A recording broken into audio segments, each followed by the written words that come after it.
Un bon entrepreneur, c'est celui qui se constitue un cercle et qui sait s'entourer de bonnes personnes. C'est pour cette raison qu'il ne faut jamais négliger le réseautage.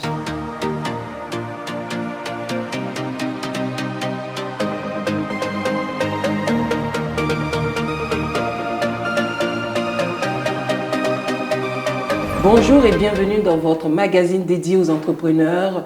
Bonjour et bienvenue aux chroniqueurs, aux invités. Bonjour. Vous êtes content d'être là? Bonjour à tous. Sans plus tarder, nous allons tout de suite pour la rubrique « Comment bien démarrer sa journée avec Bappé ».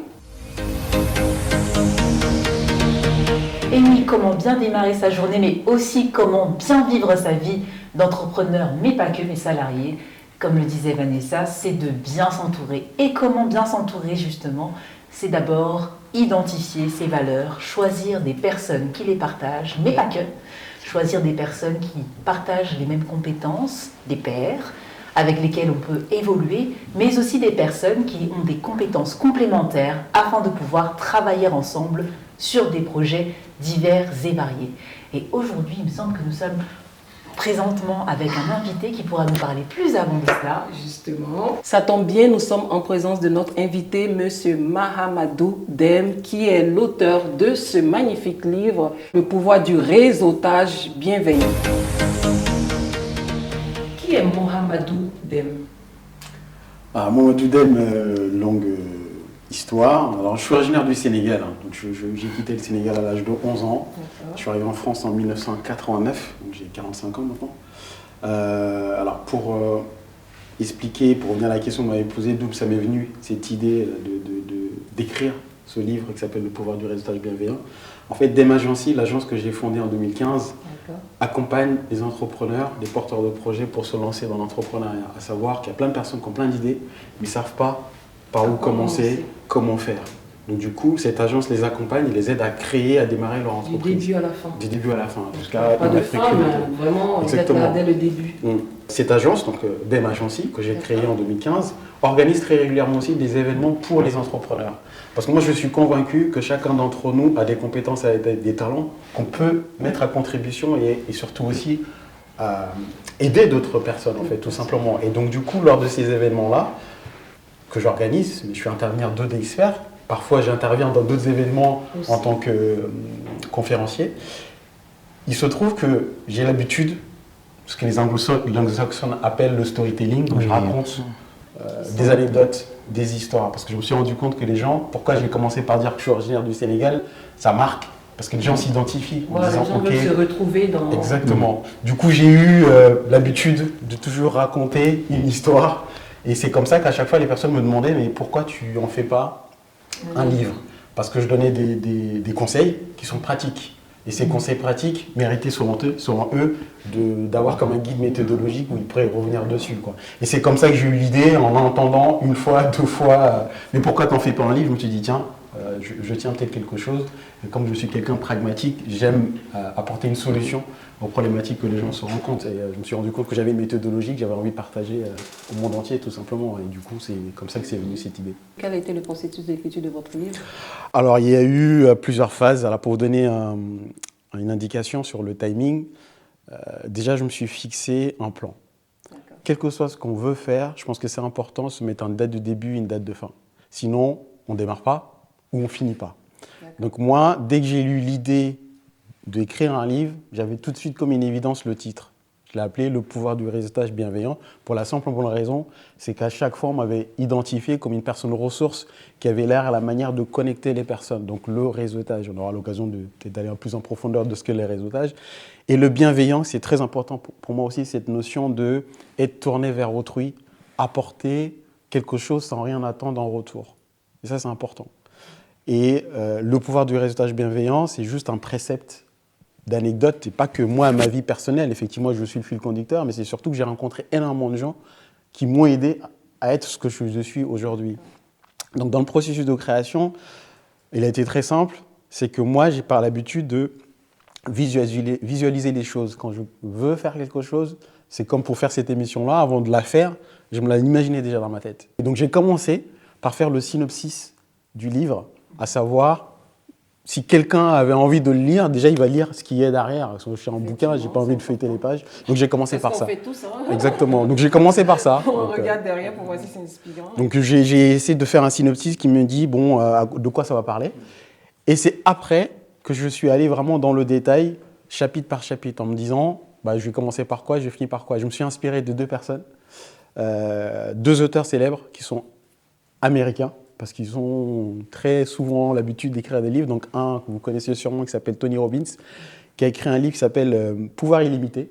Si vous ne l'avez pas lu, je vous invite à le lire. Okay, et le deuxième sur qui je me suis inspiré aussi, qui pour moi un modèle, qui s'appelle Les Brown.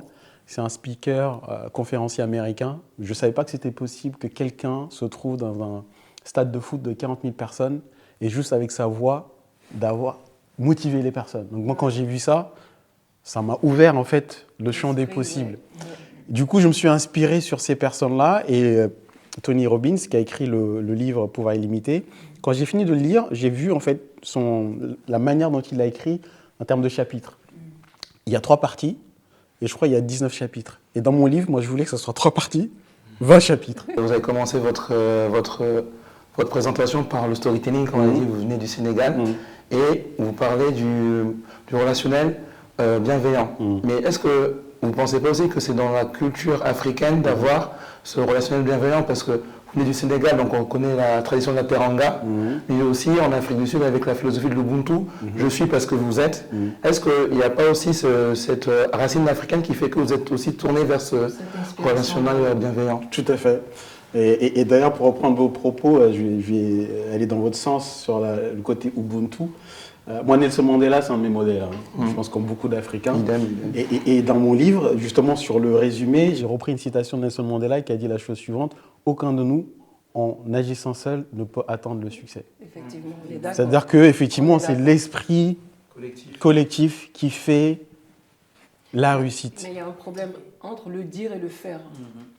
Bien évidemment. Très grand différence. Il y en a qui en parlent, mais il y en a qui le... Pourquoi je cite Nelson Mandela? Parce que quand on connaît son parcours, 27 ans, prison, il en ressort sans amertume. Il avait cet esprit et cette volonté de réunir les gens. Pour moi, ça va au-delà justement du discours. Et par rapport à l'esprit teranga, effectivement, moi je suis originaire du Sénégal. J'ai grandi depuis 0 jusqu'à mes 11 ans à Kanel, donc au Sénégal, donc une ville qui ne se trouve même pas à Dakar, donc qui se trouve plus de 600-700 km de la capitale. Moi, j'ai quitté cette ville, qui est un village au départ en 89, pour arriver directement à Paris. Direct. Donc, je suis passé par Dakar quand même. Pour revenir à ce que vous disiez tout à l'heure, le livre, je rends hommage aussi en fait cette racine, non seulement africaine, cette culture de tradition liée à l'oralité déjà d'une, parce que les Africains, en tout cas nos grands-parents, m'ont transmis beaucoup de valeurs sans écrire un livre. Ouais. Je mettais juste à côté d'eux et j'apprenais. Et dans la première partie de mon livre, je reviens sur qui était Mamadou depuis l'âge de 6-7 ans jusqu'à aujourd'hui. Pour revenir sur des valeurs qui sont importantes pour moi, quand je parle de bienveillance, ce n'est pas un hasard. Moi déjà, ce que j'ai appris à travers ma culture, c'est l'esprit de solidarité. C'est-à-dire qu'on est un individu, mais dans une collectivité. Et la collectivité est même au-delà de l'individu. Et quand je suis arrivé en France en 1989, j'habitais dans un foyer d'immigrés. Donc j'ai quitté le cocon familial avec papa, maman, frères et sœurs et les grands-parents pour vivre dans un foyer. Déjà, dans un foyer, il y a un peu quand même le relationnel, là. Oui. Ils sont un peu ensemble. Hein. Ouais. Et c'est ce que j'ai vu, effectivement, cet esprit de solidarité. Parce que dans un foyer, vous voyez, en fait, beaucoup de personnes qui sont issues soit du Mali, du Sénégal, ou Mauritanie et d'autres de la Guinée. Et qu'est-ce qu'ils faisaient ensemble, justement, cet esprit de solidarité? Ils s'entraidaient pour construire des écoles. Ils s'entraidaient pour faire des dispensaires. Moi, j'ai appris, quelques temps après que l'école dans laquelle j'ai commencé, c'était les immigrés qui l'avaient financée. Wow. Et selon vous, quel est vraiment le pouvoir du réseautage dans le milieu de l'entrepreneuriat? Je vais donner 2 chiffres. Je ne sais pas si vous les connaissez, je vais le partager avec vous. Le premier, c'est qu'il y a une statistique qui est sortie, qui a été publiée sur LinkedIn, vous pouvez vérifier. Il y a une statistique qui dit que 80% des professionnels, ils estiment que la réussite est liée ou en tout cas peut être accéléré grâce justement au réseautage. 80% des gens qui ont été sondés, ils le disent. C'est pas moi. On n'a même pas besoin d'aller regarder. Ça, c'est le premier chiffre. Et le deuxième chiffre aussi qui est important par rapport au réseautage, ce qui est important, qu'on soit professionnel ou particulier, 70 à 80% des offres d'emploi sont pourvues grâce au réseautage. Effectivement. Je le dis autrement, quand on met une offre d'emploi sur les réseaux sociaux, c'est déjà trop tard. Pourquoi c'est déjà trop tard? Parce que généralement, quand moi je suis chef d'entreprise, je cherche quelqu'un à qui je vais demander, à des gens que je connais. Effectivement, voilà. oui.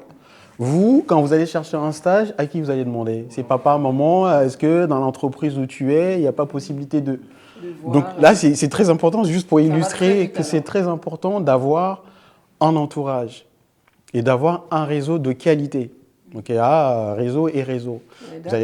Parce qu'on a tous un réseau. Moi, très souvent, je suis très surpris, les gens ils me disent « Mais Mohamedou, comment tu fais? À chaque fois, on te voit, tu es entouré des personnes machin, qui sont influents et tout. » Mais je leur pose une question qui est très simple. Vous avez un téléphone? Oui. Est-ce que vous pouvez regarder sur votre téléphone combien de contacts vous avez? Et généralement, ils regardent et le chiffre qu'ils me donnent, c'est entre 150 et 250 contacts. Donc moi, je suis très surpris quand les personnes me disent qu'ils n'ont pas de contact, quand je leur dis « Mais vous avez 250 de numéros qui sont enregistrés sur votre téléphone. » C'est pas un hasard quand même. Donc forcément, vous les connaissez, ces personnes-là. Mais est-ce que les gens n'arrivent pas? Ils utilisent vraiment. Voilà. Et c'est ça la deuxième des choses que justement que j'essaie d'enseigner dans ce livre-là, c'est au-delà d'avoir le contact qui est enregistré, c'est comment on peut l'exploiter. Et comment vous expliquez le fait que, par exemple, je reprends l'exemple des 150 contacts, qu'on n'arrive pas justement à les exploiter? Est-ce qu'il y a des raisons particulières qui fait que, par exemple, je peux avoir sur mon téléphone 1000 numéros, au final, ça ne me sert pas à grand-chose? Je vais vous demander après derrière, mais comment ça se fait que vous avez des contacts ici et là-bas, des gens influents, par exemple? Une des premières erreurs que les gens font, c'est qu'ils font appel à leurs contacts juste quand ils en ont besoin. Ouais. Et ça, c'est fatal. C'est-à-dire qu'ils attendent le jour où ils ont besoin, par exemple, de Brice, qui est expert dans les médias. Ils vont dire, tiens, Brice, est-ce qu'il n'y a pas possibilité que tu m'invites à une émission, allez, tiens, qui passe sur Vox Africa, où je vais dire Vanessa. Mais sauf que cette personne-là, en aucun moment, elle a fait appel à Brice, ou en tout cas, elle s'est positionnée pour dire, qu'est-ce qu'elle peut apporter à Brice? C'est toujours, mais Brice, qu'est-ce que tu peux m'apporter? Mais ça ne marche pas, ça. Et ça, c'est une des principales erreurs que les gens font, c'est que les gens font appel à leur réseau quand ils ont seulement besoin. Ça va dans un sens. Donc forcément, si moi, je viens vous voir en vous disant « j'ai besoin de toi », systématiquement, à chaque fois que je t'appelle, c'est juste pour demander ça. Je vais dire « attends, déjà, tu vas plus prendre mon téléphone. » Parce que je vais dire, lui, il est gentil, mais à chaque fois, il vient me voir quand il a besoin, quoi. Donc c'est une des raisons qui font que les personnes n'arrivent pas à utiliser le réseau à bon escient, au-delà de collectionner. Et justement, comment est-ce que vous avez fait votre propre réseau? Comment vous avez fait pour le construire et pour ensuite l'exploiter? Quel mécanisme vous avez mis en place pour ne pas être seulement celui qui demande, mais celui qui propose et qui, de ce fait, s'ouvre des portes? Des astuces aussi. Ouais, alors je vais donner deux anecdotes que je raconte dans le livre. Une, on va dire, personnelle et professionnelle. Et les deux sont liés. Quand j'ai eu l'idée de créer ma structure en 2015, j'ai fait quelque chose qui est très basique. C'est que j'ai fait un dîner de famille. Okay. Comme on est là, où j'ai dit à mes frères, à mes cousins, qu'est-ce que je souhaitais faire. D'accord ? Alors, c'est bien, mais d'un côté, on s'expose aussi. Donc, il ne faut pas avoir peur de la critique. Bah oui, il faut prendre aussi un risque. Hein. C'est un risque. Les gens ils vont dire, putain, qu'est-ce que tu veux faire? Ça ne marchera pas. Ça ne sert à rien. On l'a déjà eu, ça se fait. Donc, forcément, il faut se préparer aussi à ce genre de choses.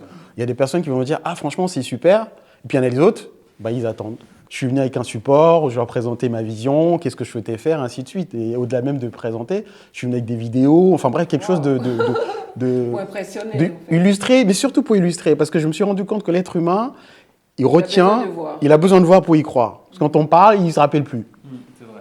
Première chose. Et la deuxième, c'est quand j'ai échangé ça, devinez quoi, pourquoi c'est important le réseautage, mon cousin me pose la question, est-ce que tu as un site internet? Je lui dis, j'ai un site internet, mais pour l'agence d'Em Agency, c'est en cours. Non, j'ai même pas de site internet, à vrai dire, quand je lui ai répondu. Et là, il me répond, écoute, je connais quelqu'un, comme quoi c'est super puissant quand on dit ce qu'on veut faire, qui est expert en création de site internet. Je dis, ah, et qu'est-ce qu'il fait, mon cousin? Il me donne ce numéro de la personne, donc son ami proche, qui était vraiment, effectivement, un geek, et je l'ai contacté de sa part. Donc c'est ça qui est important aussi, la recommandation. Première recommandation. Et je lui dis, voilà, je viens de la part de mon cousin qui m'a parlé de toi, qui m'a dit que tu faisais. Et je l'ai rencontré. Et il m'a écouté. Et c'est marrant parce qu'il m'a dit quelque chose que j'aurais jamais imaginé en fait. Il me dit deux choses qui m'ont vraiment marqué. Il m'a dit, franchement, c'est bien que tu aies un site internet pour parler de ton agence, mais je pense qu'il faut que tu aies un site internet qui parle de toi. Parce que depuis tout à l'heure, dans ton histoire, il faut que les gens y croient. Exactement. Ouais. Et il me dit aussi autre chose. Il me dit, ta cible, de ce que j'entends, c'est vraiment les gens qui sont afro-descendants et les gens de la diaspora. Et quand il m'a dit ça, en fait, je me suis dit, mais c'est vrai, je n'avais pas pensé à ça, en fait. Parce que l'erreur qu'on fait, c'est qu'on veut toucher tout le monde, parce qu'on pense qu'on aura plus de clients parce qu'on a plein de monde, mais en fait, non. Parce que si on n'a pas un message qui parle à des personnes, ils ne vont pas venir acheter quoi que ce soit. Et effectivement, j'ai fait confiance à cette personne, donc forcément, il m'a fait mon site internet qui n'était pas gratuit, donc je l'ai payé. Bien sûr. Et ça m'a donné un déclic sur le fait que déjà, j'étais visible sur les réseaux sociaux, tout de suite. Voilà, référencement. 2, crédibilité, très important. Et ainsi de suite. Donc pour revenir à la question comment on fait, c'est déjà commencer par son premier cercle. Premier cercle, c'est qui? C'est papa, maman, frère et sœur. C'est pas la peine de commencer à vouloir passer à Vox Africa, à passer à machin, si déjà vous n'avez pas convaincu les premiers cercles que vous côtoyez tous les jours. Pour terminer, M. Dème, quels sont vos projets à court et long terme? Des projets, je vais en parler au moins sur un. Mais avant de parler de mes projets, je vais donner juste une statistique aussi, parce que c'est important que les gens retiennent quelques chiffres. En 2021, les Africains, tous pays confondus, ont envoyé vers leur pays d'origine 85 milliards de dollars. J'en fais pas partie parce que moi, la 85 milliards. Il y a 3 ans. 85 milliards de dollars. C'est énorme. Et vous savez que les 85 milliards, c'est supérieur à l'aide au développement qui est donnée par la Banque mondiale. C'est-à-dire que nous, chacun d'entre nous, les sommes que nous envoyons, si on met ça tous dans la même cagnotte, on est plus fort qu'une banque qui donne aux États. Ah ouais. Donc moi, j'ai vécu, comme beaucoup, dans des contextes où on envoie de l'argent.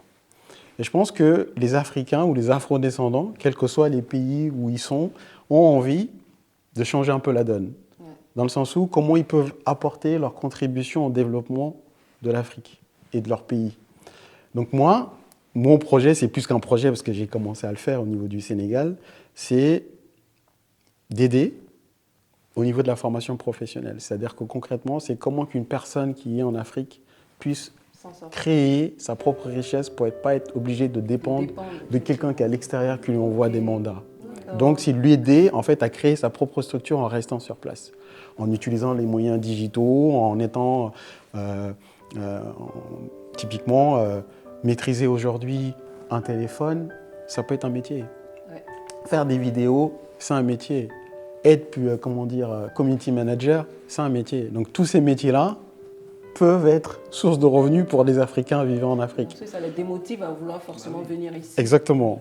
Et la deuxième des choses aussi qui est importante pour moi au niveau du Sénégal, c'est comment les entrepreneurs qui sont dans le monde entier peuvent tirer profit de ce qui se passe en Afrique et les Africains tiennent profiter aussi de ce qui se passe à l'étranger. Donc, j'ai créé un concept en fait de voyage touristique qui permet d'amener des étrangers, quel que soit leur pays, à venir découvrir le Sénégal et l'Afrique pour créer du business.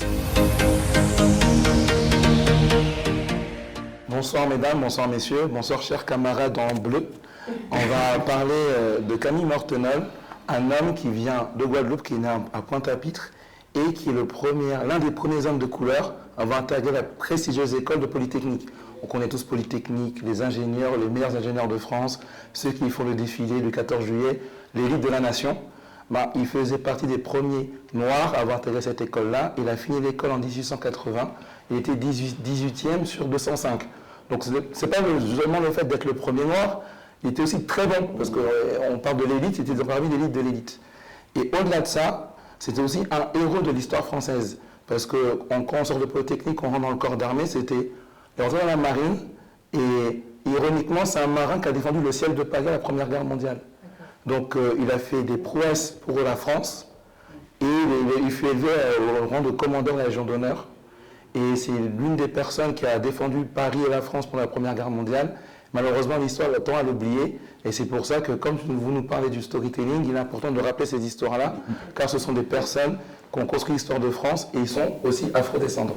Ce sont des histoires qui inspirent. Hein. C'est vrai, super. C'est important. Il ne faut pas oublier d'où on vient. Et surtout, ça donne des perspectives, parce que souvent on nous dit personne n'a fait ça avant. Et en fait, l'histoire a montré que c'était possible. Exactement. Mais comme on n'a pas ces exemples-là de ces personnes qui ont fait des choses, on oublie, on ne se sent pas capable de le faire. Bien sûr. Merci Yoni pour ta chronique. J'ai une lettre ouverte, moi, du coup, assez particulière à faire aux tirailleurs en particulier.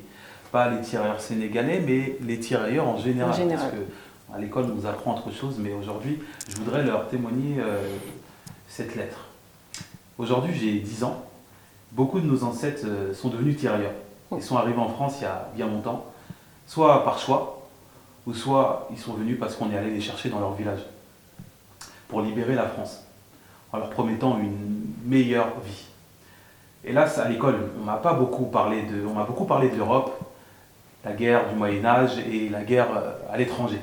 Mais par contre, on ne m'a pas beaucoup parlé effectivement de ce qui me représente et ce qu'ont fait mes ancêtres en fait à l'école, et je pense comme tout à chacun. Donc j'ai dû m'informer tout seul. Mais bien sûr, là je vous parle de tirailleurs et je pense que la plupart d'entre vous vont me dire « mais frérot, c'est quoi un tirailleur en fait gros ?»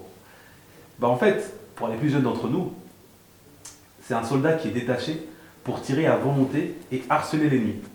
Du coup, en première ligne, c'est un petit peu comme Call of Duty ou Battlefield pour ceux qui connaissent.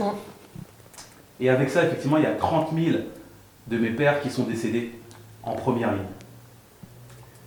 En France, j'ai grandi avec ces 3 phrases.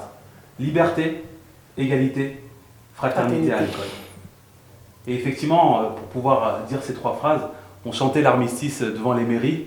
Et à la fin, on avait quoi? 2 places de cinéma. Parce qu'on chantait l'armistice et ça, c'était tous les ans.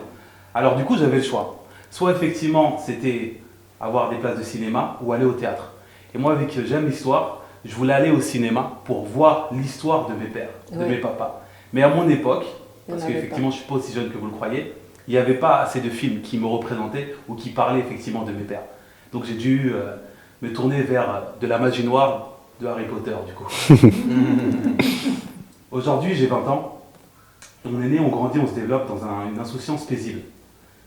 Mais dans un coin de notre tête, on sait qu'on ne doit pas oublier. Ne pas oublier ces 7000 pères qui ont servi de chair à canon. Comme le dit le député Blaise Diagne, il y en a 30 000 qui y sont restés.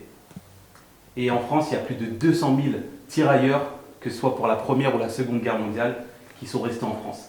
On leur a promis effectivement de pouvoir jouir de tout un Français, de tous les droits que pouvait jouir un Français, mais finalement certains n'ont pas eu.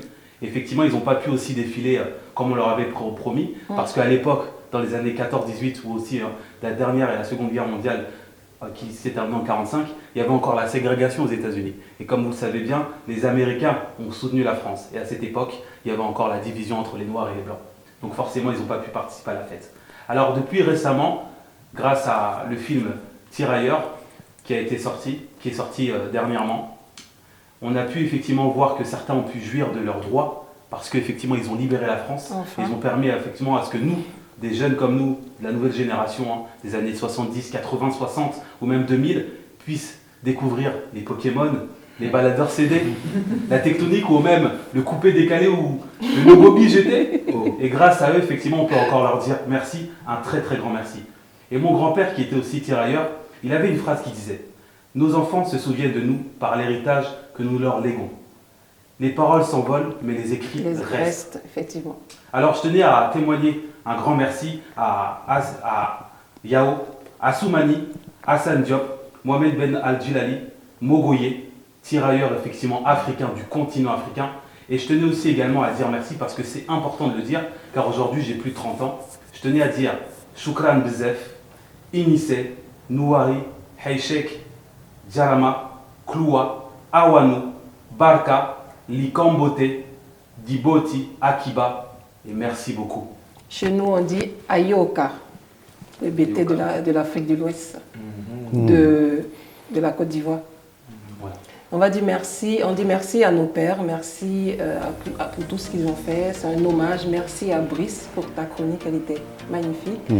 Je vous dis merci aussi de votre présence, merci d'être venu, merci à ceux qui me regardent, merci à nos partenaires, spécial merci à Sargal Paris, merci à Annie Sega, merci à ABC Coworking, cet espace qui nous reçoit. Je vous donne rendez-vous, vous savez, dans 2 semaines, même jour, même heure. À bientôt.